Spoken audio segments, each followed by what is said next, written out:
मूल त्रिभुज के समरूप होते हैं। मूल त्रिभुज के समरूप होते हैं। जैसे देखो, चलिए आज के इस 10th क्लास के बैच में आपका स्वागत है और देखने का प्रयास करेंगे। बहुत ही अच्छे ढंग से ये त्रिभुज का स्टार्ट किया गया है। त्रिभुज ये त्रिभुज चैप्टर में लगने वाले तमाम कॉन्सेप्ट पर आज चर्चा किया जाएगा और बेहतरीन ढंग से आप समझने का प्रयास करेंगे सारे बच्चे। और जहाँ भी तुमको दिक्कत हो वहाँ पूछने का प्रयास करेंगे। और सबसे पहली बात, तुम क्लास में जितने भी बच्चे बैठे हैं वो सिंसियर ढंग से बैठ जाएं, क्योंकि ये चैप्टर ऐसा है कि बहुत सारे, पंखा को बंद कर दो, बहुत सारे ऐसे भी बच्चे होते हैं कि इसको छोड़ के निकल जाते हैं, तो इसीलिए छोड़ना नहीं है। अगर इस चैप्टर को तुम पढ़ लेते हो तो 10 नंबर तुम्हारा फिक्स हो जाता है। तो इसीलिए इस चैप्टर को क्या करना है, छोड़ना नहीं है और अपने दोस्तों में लगातार इसको शेयर मारना है, ताकि इतने अच्छे ढंग से, इतने कॉन्सेप्ट के साथ, और बहुत सारे कॉन्सेप्ट पर अभी चर्चा करेंगे। अगर इतना कर लिया तो अभी इसी वक्त 4 से 5 नंबर तुम्हारा यहीं से थ्योरी से ये सेव हो जाता है। तो चलते हैं, करने का करते हैं प्रयास बेहतरीन ढंग से। पहले समरूप त्रिभुज समझने का प्रयास करते हैं कि समरूप त्रिभुज होता क्या है या समरूप आकृति क्या होता है। समरूप त्रिभुज ही नहीं, समरूप दो चतुर्भुज भी समझने का प्रयास करेंगे, समरूप दो आकृति समझने का प्रयास करेंगे। तो कहता है समरूप होता क्या है, तो समरूप उसको कहेंगे जिसके दो अगर रहेगा आकृति तो उसका रूप समान होगा, उसको हम लोग समरूप कह देंगे, है ना। वैसी दो आकृति जिसका रूप समान हो उसे समरूप कहते हैं। कोई दिक्कत? सीधा सरपट्टा ये परिभाषा है। जिसका रूप समान हो उसे क्या कहते हैं? समरूप कहते हैं। या उसका आकार, जैसे देखो आकार उसका समान होना चाहिए, छोटा हो या बड़ा हो उससे फर्क नहीं पड़ता है। अब देखो आमाप उसका बराबर हो या ना हो, जैसे देखने का प्रयास करो, इसको हम लोग कहेंगे समरूप। क्या कहेंगे बच्चे? ये समरूप है। कैसे समरूप है? देखो जरा सा, ये बेलनाकार है तो ये भी बेलनाकार है ना, तो ये समरूप आकृति है। आकार सेम है ना, भले ही इसका हाइट ज्यादा है, इसका हाइट कम है ना, ये ज्यादा बड़ा है, ये छोटा है, लेकिन ये क्या है बच्चे? समरूप है। क्या है बच्चे? समरूप है। तो दो वैसी आकृति जिसका रूप समान हो उसे समरूप कहते हैं। वही यहाँ बताया गया है, यहाँ देखने का प्रयास करें। यहाँ तुम लोगों को हमने बताया है कि वैसी दो आकृति जिसका आकार समान हो, अमाप हो भी सकता है या नहीं हो सकता है, उसे समरूप आकृति कहते हैं। और देखो जरा सा, ये दोनों देख रहे हो ना बच्चे, है ना, ये समरूप का चिन्ह होता है। ये क्या है? समरूप का। ये पार्ट नंबर 1 होगा, ये पार्ट नंबर 2 हो गया। जरा देखने का प्रयास करो, ये बड़ा है, ये छोटा है, लेकिन ये दोनों क्या है? समरूप है। समरूप सीख गया बच्चे? तो समरूप सीख गया तो देखने का प्रयास करेंगे। अब देखो जरा सा, ये भी तुम्हारा समरूप है, यहाँ देखने का प्रयास करेंगे। ये तुम्हारा क्या है? समरूप आकृति है। क्या है बच्चे? ये समरूप है। क्या है बच्चे? ये समरूप है। भले देखो जरा सा, ये अलग अलग एंगल के है, लेकिन रूप दोनों का समान है ना, तो इसीलिए इसको क्या कह देंगे बच्चे? इसको समरूप कह देंगे। समझ में आ रहा है? और तुम्हें समरूप दिखाने का प्रयास करते हैं कि समरूप क्या होता है। अब जरा सा देखो, ये है 10 रुपये का सिक्का। ये कितने रुपया का सिक्का है? ये है 1 रुपये का सिक्का, लेकिन दोनों गोलाकार है ना बच्चे, तो इसको समरूप कहेंगे। क्या कहेंगे? समरूप। और सर्वांगसम में क्या होता है कि एक आकृति पर दूसरा रखने के बाद पूरा ढक लेता है, तो उसको सर्वांगसम कहते हैं। जहाँ की सर्वांगसम के बारे में हम लोग 9th क्लास में पढ़े हैं। यदि कोई बच्चा को 9th क्लास में दिक्कत होता होगा, सर्वांगसम समझने में दिक्कत हो, तो 9th क्लास का क्लास करो तो लोग, है ना, यूट्यूब पर पढ़ाया गया है, वहां से भी पढ़ सकते हो। लेकिन अभी जो तुम्हें पढ़ना है उस चीजों को पढ़ने का प्रयास करें। तो अब जरा सा देखो, ये क्या है? समरूप आकृति है ना। अब देखो जरा सा समझने का प्रयास, इसको इस पर अगर रखते हैं तो पूरा ढकता नहीं है, तो ये समरूप हो गया। अब इसको रखेंगे तो पूरा ढक लेगा ना। अगर ऐसे कर दिए तो पीछे वाला नहीं दिख रहा है, अगर ऐसे कर दिए तो ये पीछे वाला नहीं दिख रहा है, तो इसको कहते हैं सर्वांग सम। क्या कहते हैं बच्चे? सर्वांग सम। सीख गया समरूप और सर्वांग सम। समरूप, समरूप कहने का तात्पर्य होता है जिसका रूप एक जैसा हो उसे समरूप कहते हैं। बात समझ में आया? जिसका रूप एक जैसा हो उसे क्या कहते हैं? समरूप कहते हैं। तो आइए समरूप त्रिभुज से कॉन्सेप्ट को समझने का प्रयास करते हैं। तो समरूप त्रिभुज के मुख्य बातें है ना, मुख्य बातें ये समझने का प्रयास कहता है। समरूप त्रिभुज के संगत कोण बराबर और संगत भुजा समानुपाती होता है। ये तो ठान लो, एकदम दिमाग में ठोक ले, है ना। अगर समरूप त्रिभुज है तो संगत भुजा क्या होगा? समानुपाती और संगत कोण बराबर। समरूप त्रिभुज के संगत कोण बराबर और संगत भुजा समानुपाती। याद हुआ क्या रे? क्या समरूप त्रिभुज के संगत भुजा संगत कोण बराबर और संगत भुजा समानुपाती। संगत कोण संगत भुजा नहीं सुने, संगत कोण संगत भुजा कुछ नहीं सुने, संगत कोण संगत भुजा संगत कोण संगत भुजा संगत कोण संगत भुजा संगत कोण संगत भुजा नहीं सुनाई दिया। संगत कोण संगत भुजा संगत भुजा। चलो देखो, तो अब समझ में आ गया। अब देखने का प्रयास करो। तो कहता सभी सर्वांग सम त्रिभुज समरूप हो सकते हैं। यदि कोई सर्वांग सम है तो वो समरूप हो जाएगा। रूप एक जैसा होगा तभी ना सर्वांग सम है। लेकिन देखो जरा सा, सभी सर्वांग सम त्रिभुज समरूप होते हैं, लेकिन सभी समरूप त्रिभुज सर्वांग सम नहीं होंगे, है ना। क्या कोई भी सर्वांग सम है तो समरूप हो जाएगा, लेकिन समरूप वाला सर्वांग सम होगा क्या? ओवरलैप करना चाहिए ना होगा ना। चलो देखो समझने का प्रयास करो। अब कहता है दो में दो समरूप त्रिभुज के क्षेत्रफल का अनुपात उसके संगत भुजाओं के वर्ग के अनुपात के बराबर होता है। ध्यान से समझने का प्रयास करता है। कहता है दो त्रिभुज है, समरूप है। समझने का प्रयास करो। दो त्रिभुज है, दो है।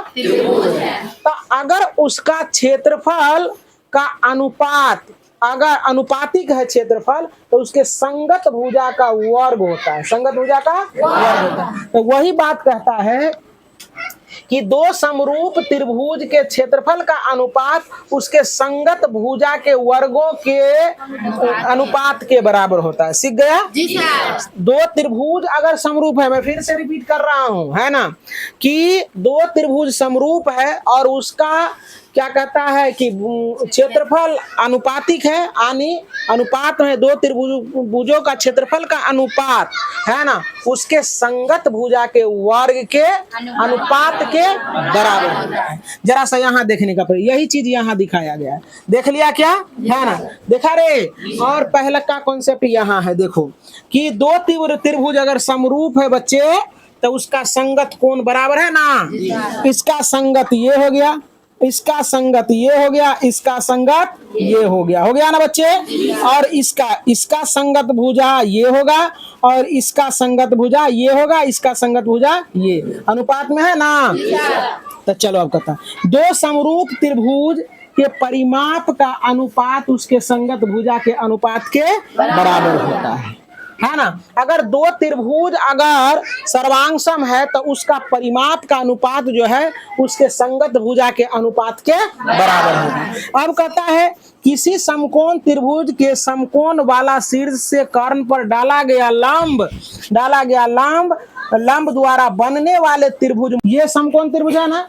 अब शीर्ष से यहाँ कर्ण से हम लोग लंब डाल दिए तो ये हो त्रिभुज पूरे त्रिभुज का समरूप होगा, ये हो त्रिभुज पूरे त्रिभुज का समरूप होगा। वहां लिखा गया है। चलो अब देखने का प्रयास करो। अब है त्रिभुज के समरूपता की कसौटी। क्या है बच्चे? त्रिभुज की समरूपता की कसौटी। पहला होता है एस एस एस। क्या रे? एस एस सारे चीज अभी बताएंगे। क्या है बच्चे? एस एस एस मतलब कि भुजा समरूपता कसौटी।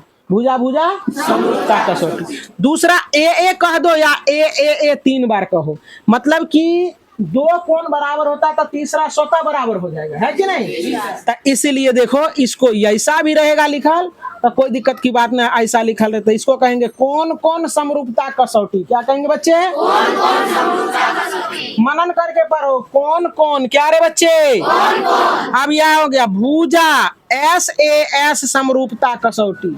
क्या बच्चे? SAS समरूपता कसौटी। इसको कहते हैं साइड एंगल साइड। क्या कहते हैं? साइड एंगल साइड समरूपता कसौटी। अब है RHS समरूपता कसौटी। R का मतलब हो गया समकोण, H का मतलब हो गया हाइपोटेनियस कर्ण, और इसके बाद S का मतलब क्या हो गया? भुजा। बात समझ में आ रहा है ना? तो चलो देखने का प्रयास। अब कहता है कि एक त्रिभुज के एक भुजा के समानांतर, है ना, खींची गई रेखा दो भुजाओं को जिन दो बिंदुओं पर प्रतिच्छेद करती है वे बिंदु भुजाओं को समान अनुपात में बांटते हैं। देखो ये त्रिभुज है, ये है ना बच्चे। अब देखो ये जो खींचे हैं इसके समानांतर है ना, तो ये बटा ये हो जाएगा, हो गया ना? ये बटा ये हो जाएगा। कोई दिक्कत को बच्चा को? अब यहाँ जो हम लोग समझेंगे, यहाँ मेन चीज समझने वाला जो कॉन्सेप्ट है उस चीजों को हम समझाने का प्रयास करते हैं।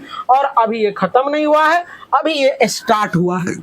चलो देखने का प्रयास करोगे।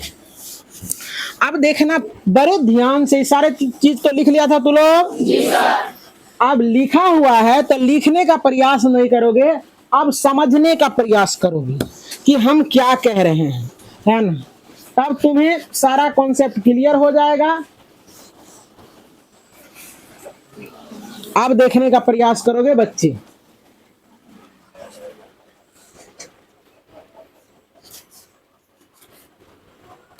तो आ जाओ अब देखने का प्रयास करें, सारे बच्चे सीधे हो जाए, बिल्कुल बिल्कुल सीधे होकर बैठने का प्रयास करें और समझने का प्रयास करेंगे, है कि नहीं? तो चलो देखो। तो अब देखो जरा सा, पहला रूल क्या कह रहा था कि समरूप त्रिभुज, अगर दो त्रिभुज, देखो जरा सा, अगर ये दोनों त्रिभुज समरूप है, ये दोनों त्रिभुज समरूप है तो इसका संगत कोण बराबर होगा, यानी ABC PQR, है ना? मतलब कि एंगल A बराबर एंगल क्या हो जाएगा? एंगल P, एंगल B बराबर एंगल क्या हो जाएगा? एंगल Q के, एंगल C एंगल किसके?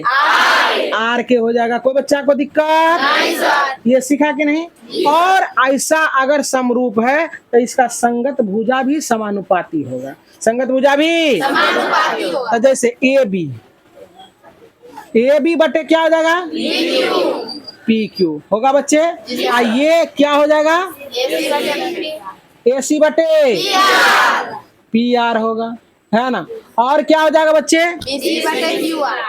BC बटे QR। कोई बच्चा को दिक्कत? नहीं सर। ये कॉन्सेप्ट क्लियर हुआ कि नहीं हुआ? अब ऐसा नहीं रहेगा, अगर रहेगा एंगल में देल, अगर रहेगा एंगल में देल तो चलो देखने का प्रयास करो। जैसे कि रहेगा देखने का प्रयास करो।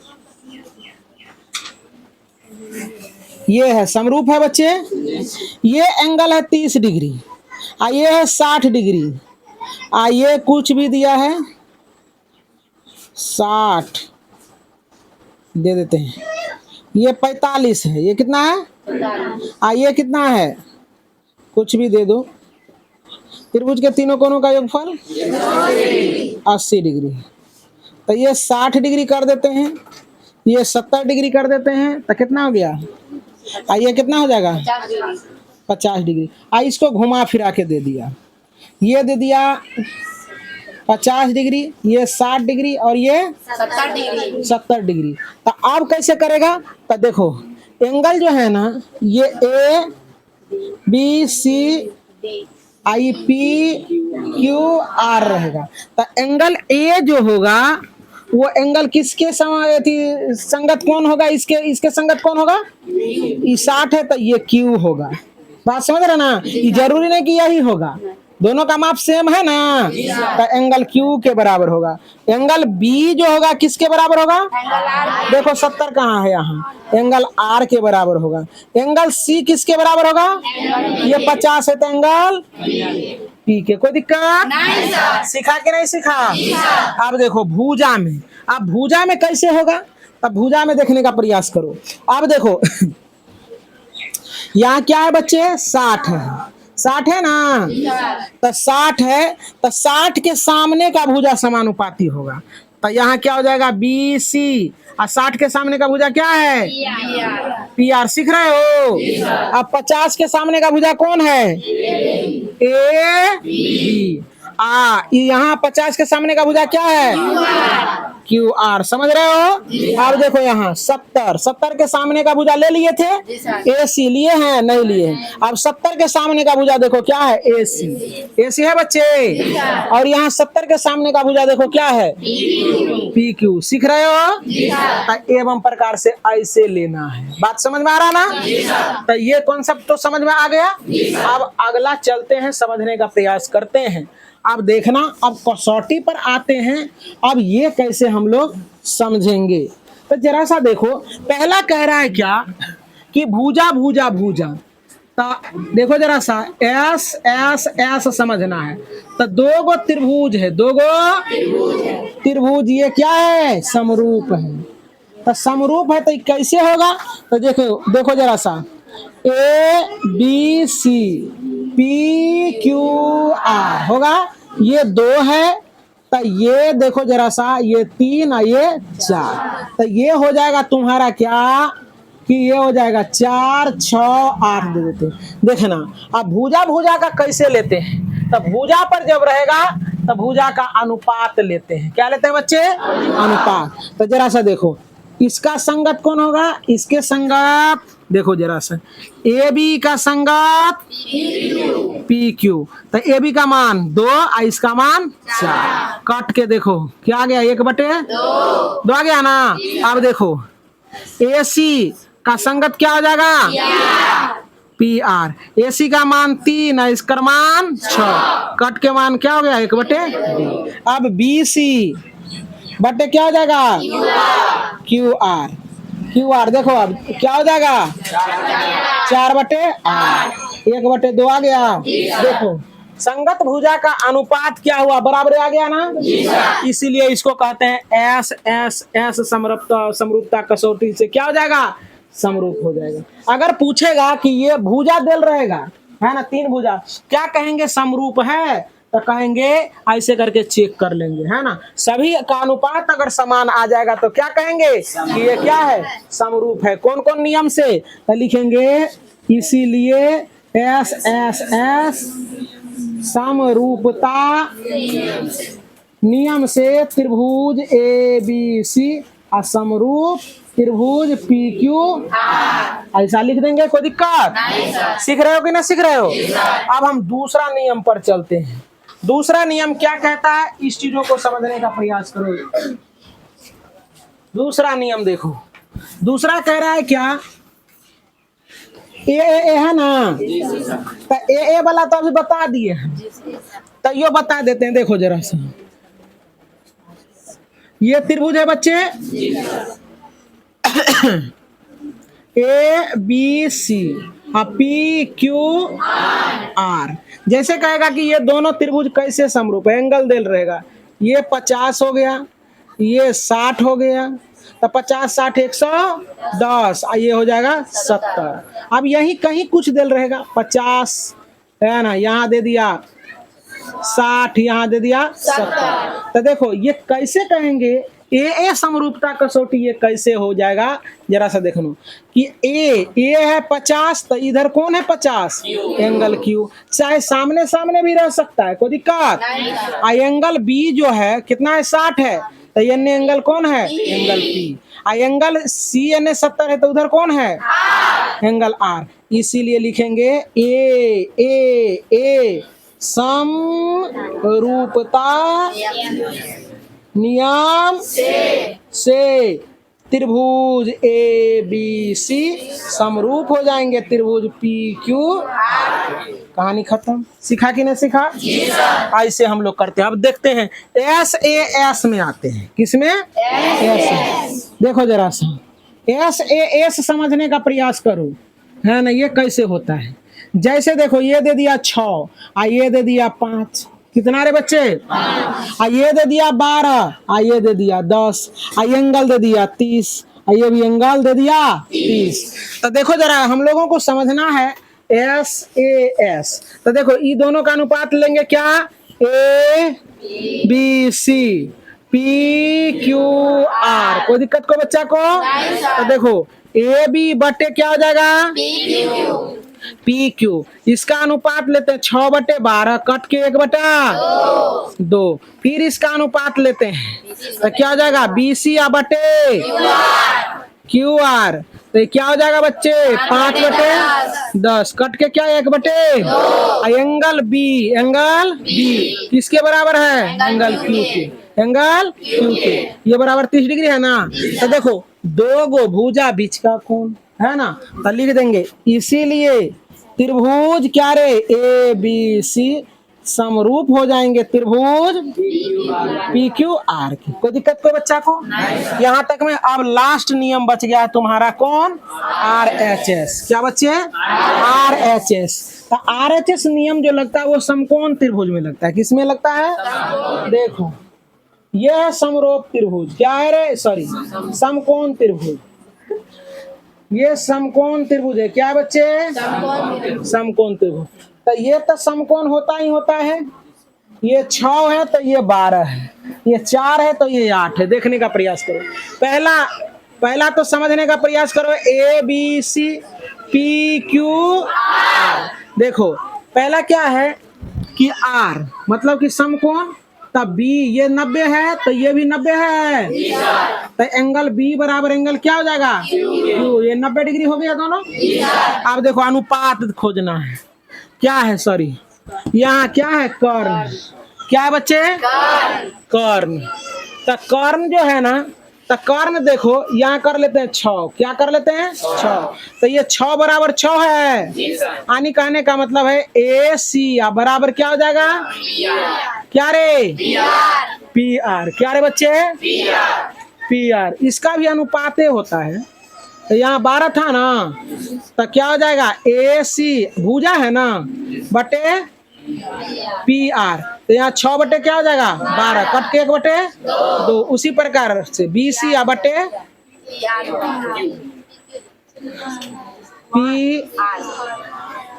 पी आर ना। पी आर यहाँ भी देखो भुजा है, तब बी सी बटे क्या हो जाएगा? Q R. तो यहाँ क्या है? 4 है, यहाँ क्या है? 8 है। कट के क्या हो गया? 1/2। तो देखो कर्ण का अनुपात 1/2 और अन्य भुजा का अनुपात 1/2, लेकिन समकोण बराबर है ना, इसीलिए लिखेंगे आर एच एस। सम रूपता नियम से त्रिभुज ए बी सी समरूप होंगे त्रिभुज पी क्यू आर की। कहानी अब देखो जरा सा। अब जैसे कि अब सवाल तुम्हारा कैसे रहेगा, अब इस चीजों को हम लोग समझते हैं। जैसे अगर इतना बात तू लोग समझ गया तो ऐसे देल रहेगा सवाल कैसे रहेगा, इस चीजों को हम लोग समझते हैं। जैसे रहेगा बच्चे कि 2 त्रिभुज है। देखो कहेगा ये 2 गो त्रिभुज है। ये क्या है? 2 त्रिभुज। इसका दे दिया है 4 क्षेत्रफल 4 और इसका दे दिया है 25। इसका 25 दे दिया है। कितना दे दिया? ए बी सी और पी क्यू आर। ये दे दिया है 6। ये भुजा दे दिया है कितना? 6। तो ये भुजा बराबर हुआ। कैसे निकालोगे? हम अभी तुरंत पढ़े हैं कि समरूप त्रिभुज, और ये त्रिभुज क्या है? समरूप है। क्या है बच्चे? समरूप। हम जानते हैं कि समरूप त्रिभुज का क्षेत्रफल का अनुपात उसके संगत भुजा के वर्गों के अनुपात के बराबर होता है। गजब है, वो लड़की सो रही है। एक बार खड़े हो जाओ सारे बच्चे। फिर बैठ जाओ, फिर खड़ा हो जाओ, फिर बैठ जाओ। नींद फटा, जाग के रहो। चलो देखो, देखने का प्रयास करो। इतना इम्पोर्टेंट चीज बता रहे हैं, नींद कैसे लग गया क्लास में हमको समझ नहीं आ रहा है। चलो देखो यहाँ, चलो देखो, अब देखो ये क्या है निकालने के लिए, तो हम जानते हैं कि इसका एरिया, तो एरिया ऑफ त्रिभुज A B C, area of त्रिभुज पी क्यू आर होगा बच्चे, संगत भुजा के अनुपात, वर्ग के अनुपात के बराबर होता है। तो संगत भुजा क्या है बताओ, ए बी, क्या रे, ए बी, अब बट्टा क्या हो जाएगा, पी आर होगा, इसके वर्ग के बराबर हो गया। अब देखो आराम से निकल जाएगा तुम्हारा। अब देखो इसका वैल्यू बैठा दो, 4 है, इसका वैल्यू क्या है, 25 है। अब देखो ए बी का वैल्यू कितना है, 6, और पी आर निकालना है हमें, पी आर का स्क्वायर। अब इधर आएगा तो इधर रूट हो जाएगा, 4/25 हो जाएगा, बराबर 6। भले प्लस माइनस होता है लेकिन माइनस निगलेक्ट कर देंगे, है ना। तो पी आर हो जाएगा बच्चे, नहीं होगा रे। इसका वर्गमूल कितना, 4, इसका वर्गमूल 5, सॉरी इसका वर्गमूल 2, इसका वर्गमूल 5, और यहाँ 6 पी आर। अब पी आर इससे गुना कर दो, इससे कटा दो, 3 दूना 6, इससे गुना करोगे तो कितना हो जाएगा, पी आर, इसको गुना कर देंगे तो क्या हो जाएगा, 15 सेंटीमीटर हो गया। कितना आसान तरीके से बन गया, बना कि नहीं बना। अगर ये भी अगर याद है, ये जो है ना, इस पर भी सवाल रहता है, इस पर ये सवाल रहेगा तुम्हारा। कैसे, देखो ध्यान से देखने का प्रयास करो। ऐसे है ए बी सी, डी और ई, कहेगा कि ए बी सी जो है ना, डी ई के समानांतर है। जैसे समानांतर है तो तू लोग फार्मूला लगा देगी। यहाँ अगर 3 देल है, यहाँ 6 है, यहाँ 2 है, तो यहाँ कह देगा व्हाट, ये क्या, कैसे बनेगा। इससे बहुत सवाल बन सकता है ना। तो इसको क्या करेंगे, अभी तुरंत बताए हैं कि ए डी या बटे डी भी होगा, ए ई या बटे ई सी होगा रे बच्चा, 3/6 बराबर 2/ई सी। तो 3 का 3, 3 दूना 6, और ई सी बराबर कितना, 2 दूना 4 निकल गया। कितना आसान है, बहुत आसान है ना। अब हो सकता है वो ये दे दे, कह देगा कि ये व्हाट, यही रहता है सवाल ऑब्जेक्टिव में, इससे बढ़ के कुछ नहीं रहेगा। और कहता है बच्चे कि त्रिभुज भारी होता है, क्या भारी है क्या, नहीं। अब ये दिया है, अगर ये दोनों समानांतर है, ये दोनों समानांतर है, तो फिर बना लेंगे 3/व्हाट, 3/व्हाट बराबर 2/2 व्हाट का मान रख दो, बाकी को छोड़ दो, डी बी है ना रे। तो देखो यहाँ से 2 का 2 और 2 दूनी, सॉरी 2 चौके, इससे गुना करेंगे तो डी बी बराबर 4 दिया, निकल गया ना ये। हो सकता है यहाँ बदल दे, फिर ये समझ में आ रहा है ना सब बच्चा को। हो सकता है यहाँ दे दे 12 और यहाँ कर दे व्हाट, यही करेगा, चेंज करता है, इतना ही। मजा आ रहा है ना। अब देखो क्या करेगा, ये दोनों समानांतर है, ये दोनों क्या है, तो लिखेगा क्या कि ये व्हाट बटे 12 बराबर 2/8, व्हाट के जगह पर क्या, एडी बटे 12, 2/8, 4 से कटा 4 तिया 4 दूनी 2 का 2, एडी बराबर 3, एडी बराबर हो सकता है 3 निकल गया, हो सकता है यहाँ चेंज कर दे, है कि नहीं। तो एक ही अगर ये कॉन्सेप्ट समझ गया तो 4 सवाल बन जाएगा कि नहीं बनेगा। इसी को फेर बदल कर करके बनाता है लोग, है कि नहीं। तो क्या त्रिभुज में कोई तरह का परेशानी नहीं। अगर इतना सीधे, अब फिर से मैं रिपीट कर दे रहा हूँ, ध्यान से समझने का प्रयास करो। पीछे नहीं दिख रहा है, बच्चा सब लाइट जला दे रहे हैं। हाँ, समझने का प्रयास करेंगे। तुमको याद रखना है यही कि समरूप त्रिभुज क्या होता है। समरूप त्रिभुज जिसका आकार समान होता है। पूछेगा क्या सभी समरूप त्रिभुज सर्वांग सम होते हैं, तो ना,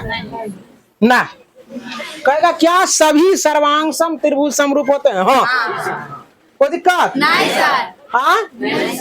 देखो 2 गो सिक्का है ये, तो ये तो सर्वांग सम वाला है ना। जी सर। 10 रुपया का सिक्का है, ये 10 रुपया का सिक्के है, ये सर्वांग सम है। तो ये सर्वांग सम है तो समरूपो है। रूप देखो दोनों का एक के जैसा है ना। जी सर। जैसे इसमें भारत है वैसे नहीं इसमें भी भारत है ना। जी सर। ना है। जी सर। हाँ, अब दूसरा काला। अब देखो दोनों बगल एक के जैसा है ना, जी सर। तो इस खुद में समरूपो है और सर्वांग समो है। लेकिन कहेगा क्या कि 2 समरूप आकृति सर्वांग सम होंगे, ये समरूप है और इहो में भारत है तो इहो में भारत है, इसमें 10 लिखल इसमें भी 1, लेकिन रूप एक जैसा है ना। रूप एक जैसा है, लेकिन ये सर्वांग सम नहीं हो सकते। ये समरूप हो सकता है लेकिन ये सर्वांग सम कदापि नहीं हो सकता। इससे बोलो कदापि नहीं हो सकता। कहेगा क्या क्या सभी सर्वांग सम आकृति समरूप होते हैं? बिल्कुल होते हैं। याद हुआ? जी सर। कुछ बच्चे को दिमाग नहीं लग रहा है। क्या कहेगा सभी समरूप आकृति सर्वांग सम होते हैं? हो भी सकते हैं नहीं भी हो सकते हैं, हो भी सकते हैं नहीं भी हो सकते हैं। क्या सभी समरूप आकृति, क्या सभी समरूप आकृति सर्वांग सम होते हैं? एक आध गो हो जाए भूल चुक में, लेकिन सभी ना हो सकता है नहीं हो सकता, लेकिन सभी सर्वांग सम आकृति समरूप होंगे, एकदम बेलगट होंगे। हाँ ना रे, जी सर। बेलगट होगा ना रे। जी सर। तो कॉन्सेप्ट क्लियर हुआ सारे बच्चे को? जी सर। बिल्कुल समझ में आया? जी सर। कोई दिक्कत नहीं सर। कोई परेशानी नहीं सर। अब चलते हैं हम लोग एक्सरसाइज की दुनिया में। कल मिलेंगे तो that's call it a day. आज के लिए इतना ही।